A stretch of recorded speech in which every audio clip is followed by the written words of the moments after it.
Hello mga ka-farmlat, good morning po. Ayan mga ka-farmlat, meron naman tayong isang magandang beach property for sale na matatagpuan natin ito sa bayan po ng San Narciso, Quezon, Barangay Punta.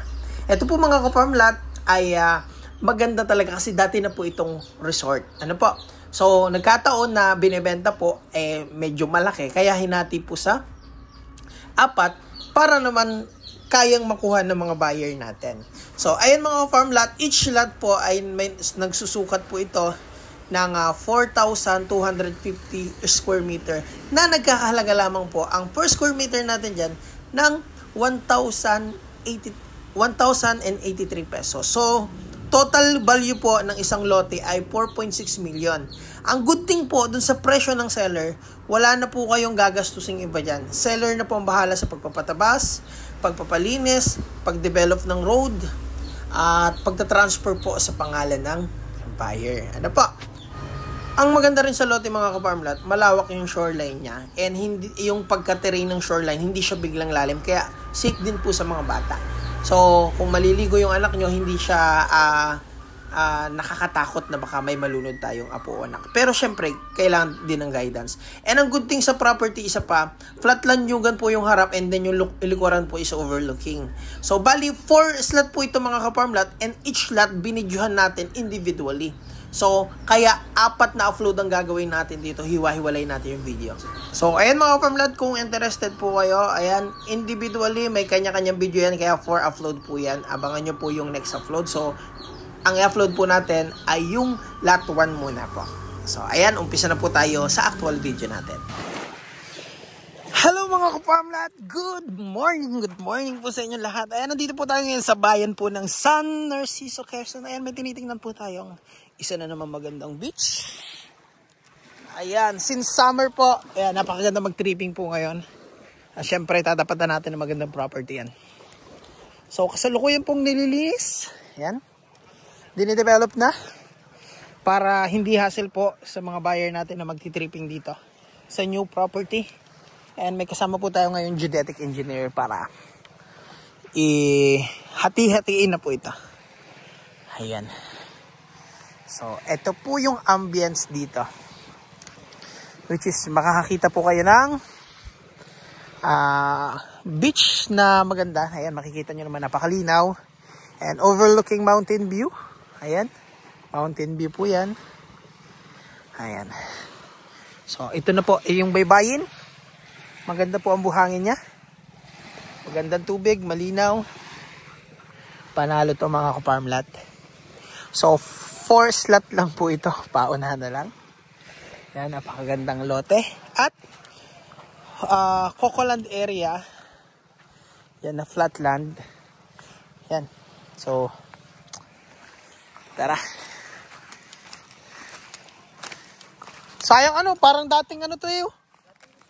Dating resort to. Ayan, may mga pa yun. Anong tawag? Bermuda? Hotel-hotel nila dati. Yan. Kaya nga. Ito, dating hotel-hotel nila ito. Tapos parang meron dyan na, ng isda. Yung parang... So, ayan mga farmlat, check natin buhangin, makikita nyo. Ayan. Andito po tayo sa lot area ng lot 1. Ayan. So, ayan. Bali, lot 1 muna yung videoin natin mga farmlat.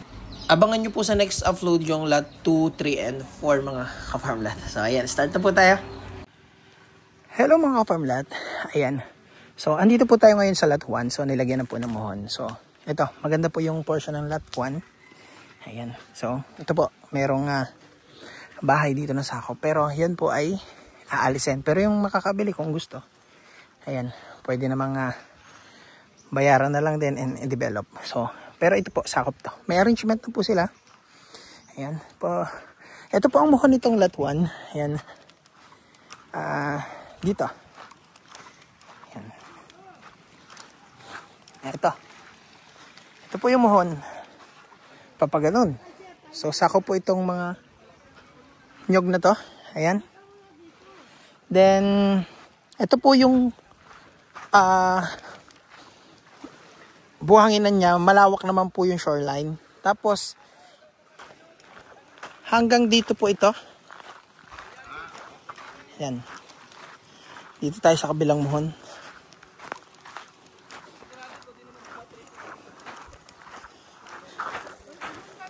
Ayan. So yan po mga ka-farmlat yung Muhon. So mula dito hanggang doon, so 23 meters frontage yan. Papaganon po siya. So pwede siyang gawing resort. Yan. Okay naman yung size niya. Mamaya pupunta tayo doon sa likod. Pero yan. Yung harap niya, ito po yung tabing dagat. So buhanginan po yan. Yan. Malinaw po ang tubig. Yan. So yan. So, ang good thing po dito, may mga bato dito sa part na pwede na nyo naman pong gamitin yan or i-recrap para maging buhangin na talaga siya. Ayan. So, pwede nyo rin gawing boundary yan dito sa Muhon dito.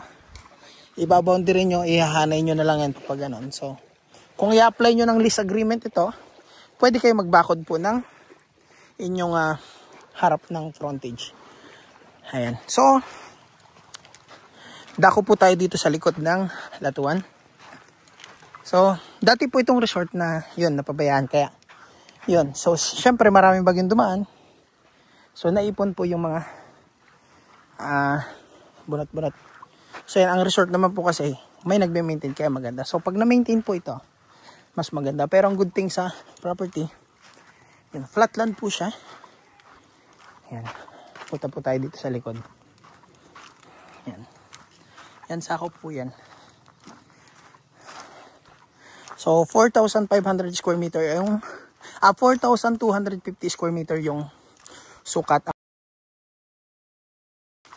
So, ito po yung likuran ng lot 1. Yan, meron pong mababang nyog. Yan. Pwede ka magbuko. Yan, marami po mamunga yung mga nyug dito sa likod, oh. Yan, oh, tambak po ang bunga niya. Dasik sa bunga. Ang isang buwig po, oh. Halos nagsasampu po ang buko. Yan. So, ito po, may sakop na, hindi ko alam kung anong puno ito. Pero ito po, dalanghita, dalandan. May kamyas. Yan, may kamyas po mga ka-farmlat, oh. Kamyas. Yan, may papaya. And, yun, may source po ng tubig. May poso. Yan. May poso. May tanim na guyabano. Good for the cancer po yan. Yan, maganda po sa cancer yan. Yung dahon, yung bunga. Yan, sinasabi po ng mga herbalists. 10,000 times greater than chemotherapy. And ito po, maganda dito sa bandang to presko. Yan, may mangga. May niyog. Yan. So, inikot po natin yung pagitan. So, ito pong may bakod, hindi nasakop. So, ito po yung likuran ng, ito, sakop pa itong maliliit na niyog. Yan. And, yun, sa mga buyer natin, na gustong magtanim at as libangan, kung pang retirement po ito, kung gusto nyo magtanim-tanim pa, yan, ng mga gulay, ito po. Ito yung magandang area. Yan. So, dati po itong may mga nyog. So, matagal na panahon, naputol na po yung mga manyog. Yan, pwede nyo pong taniman ito. So, possible, ito po. Yan. Possible, sako po itong kawayan. Ito po yung kawayang may tinik. So, maganda po ang kawayan na yan kasi yan po yung ginagawang sopa. So, napaka kapal niyan. Daming kawayan pong magagamit. Yan. Ayan. So yan, pwede nyo lilinisin po ito. So kung ma-avail nyo to, yan, papadalhan po ito ng equipment para maglinis. Kung gusto nyo pabungkal yan, or wag na kasi sayang pag magpapagawa kayong kubo. Matibay po kasi yan, pwedeng gawing haligi yung kawayan na yan kasi yan po yung may tinik na kawayan. So may mga buli, so pwede nyo, mabilis lang yung palinis. So ito po yung bandang likuran na. Yan, lilinisin na po yan. Sa price po ng seller, sagot na po ng seller yung paglilinis po, pagtatabas, and including po yung transfer. So 4.6 million, net price na po yun. Wala na kayong abiyarin sa develop, sa right of way. Yan, seller na rin po bahala sa right of way. Pasok po sa sakyan dito. Ayan. And ang good thing, Yung title sa pangalan nyo and agent commission, wala na kayong intindihan. Seller na po ang bahala sa lahat-lahat. Ayan siya. So, title 1 pa lang po tayo. Susunod naman po natin dito ay lot 2. Ayan. So, lot 1 pa lang tayo. So, ayan. May source ng tubig, may source ng kuryente. Ayan. Hindi liblib. Yan, maganda po yung dagat. Ayan. Lot 1. So, ayan. Ito naman po yung ambience pabalik. Ganda. So, yan mga ka-farmlat, kung gusto nyo ma-remain na yung bahay, yan naman po, aalisin yan. Pero kung gusto nyo pong wag na alisin, pwede nyo tirahan. Yan, pwede naman pong abutan na lang ang may-ari niya. Para hindi na nila sirain. Yan, lot 1. So, ito yung bandang gilid ng lot 1. Ang lalabasan po natin, nag-start po tayo dun sa puhon dun. Lalabas tayo dito sa ending ng muhon na pangalawa ng lot 2. Ay, ng lot 1. Para ma-video naman natin yung lot 2. Ayan. So, maganda yung frontage niya. Ito po yung may part na may duyan sakop. Yan, may puno.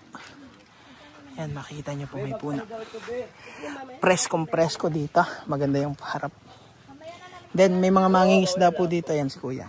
So, pwede dito po kayo makabili. So, ayan. So, start naman po tayo sa lot 2. Yan. Lot 2. Ayan mga pamlat, hanggang dito na lang yung video. Yung lot 2 po ay i-upload natin sa susunod na upload po. Ayan. Kaya yan mga pamlat. Sayang to, huwag nyo nang palampasin, ang ganda po niyan. Yan, isa yan sa pinakamagandang pwesto, lot 1 po. So, ayan mga ka-farmlat, salamat po.